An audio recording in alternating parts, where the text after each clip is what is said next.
તો મિત્રો હવે આપણે પહોંચી ગયા છીએ વાવવાળા મેલડીમાં એ તો ચલો વાવવાળા મેલડીમાં દર્શન કરીએ।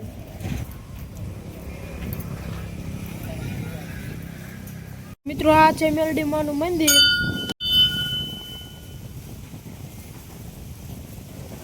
તો મિત્રો આ છે વાવવાળા મેલડીમાં, તો તમે વાવવાળા મેલડીમાં દર્શન પણ કરી શકો છો।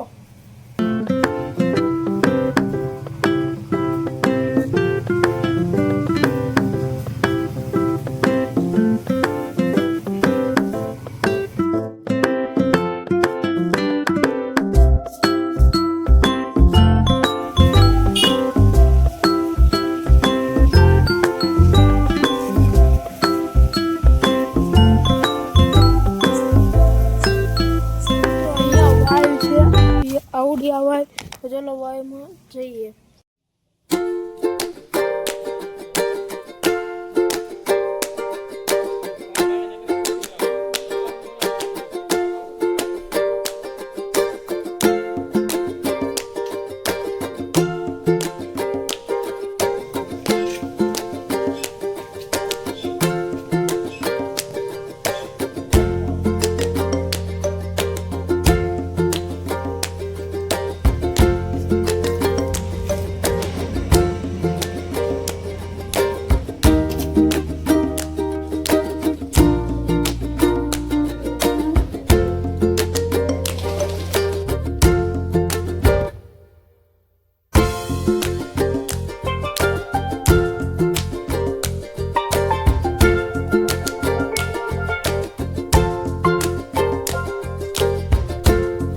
તો મિત્રો અહીંયા આપણો બ્લોગ પૂરો કેવો લાગ્યો જોઈએ તો લાઈક શેર સબસ્ક્રાઈબ કરવાનું ભૂલતા નહીં। ફરી મળશે નવા બ્લોગ સાથે।